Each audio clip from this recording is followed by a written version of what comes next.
Looking back to where we are now to where you are now, would you do anything differently? I mean, that's like, would you live your life in a different way? Probably. But I can't really think what. I've made loads of mistakes. Still making loads of mistakes. But yeah, I guess you'd sort of, learn from it. Not really. I don't know. It's hard to trying to think. Any ideas? I think the thing of making mistakes, that's really sort of what's behind the question in a way, I guess. And what I find very interesting now is that when I'm teaching music college students, I'm able to give them examples of don't do this, don't do that, all of which I've done. So I have managed to turn up 1 calendar month late for a concert, having written the wrong month in my diary.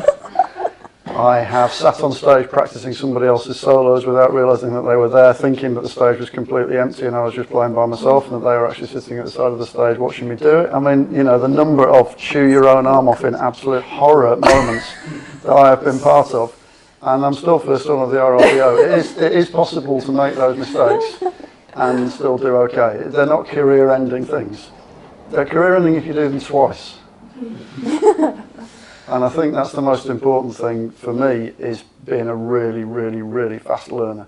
Asking for advice all the time. People are incredibly generous with their help and their advice. And I've got people in my section who are much older than me, much more experienced than me still, who are really happy just to help, actually. And sometimes to step in when it looks like I'm about to make a fool of myself. There's a very good friend who's very good with the arm out and the sit down when I'm just about to get into a row with the conductor, or there's people around you all the time.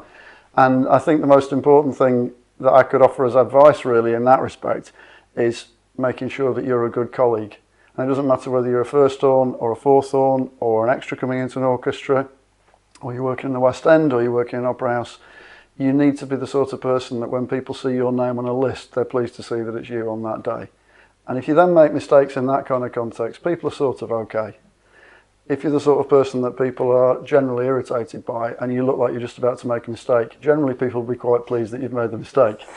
And so it's honestly, it's more about the kind of environment that you make around yourself within the colleagues that you're working with. It doesn't matter if you're doing a horn and piano concert, just say thank you to the pianist at the end. The number of times you see that not happen, from that very basic thing to getting the teas in the coffee break in an orchestra, just being nice.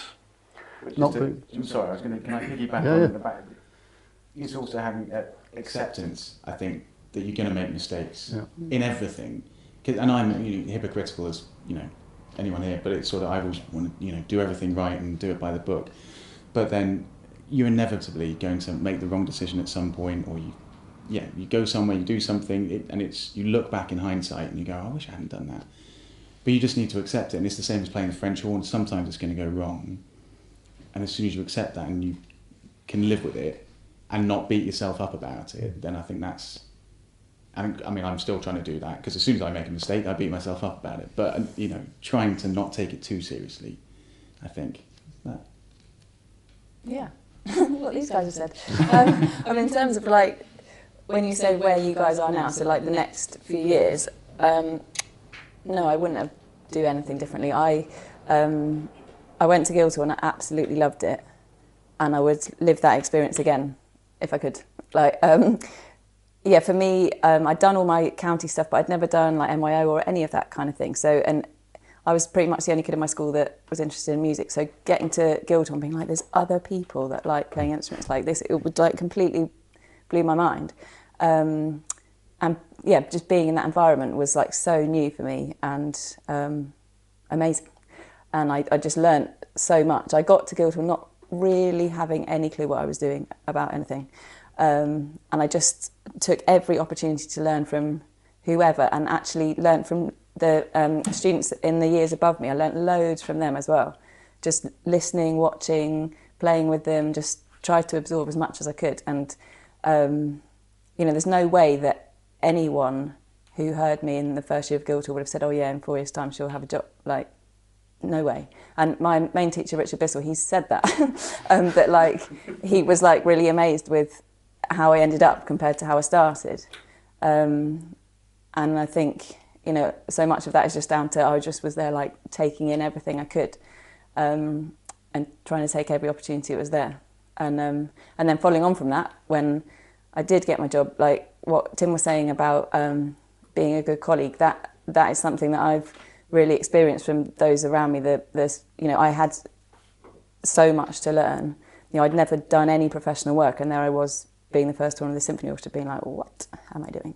But the section around me were way more experienced and very kind, and sort of guided me along. And being willing to take that advice and not be too proud to be like, oh no, I know what I'm doing, like, is really important as well. And just take all the advice you can and go with that, I guess.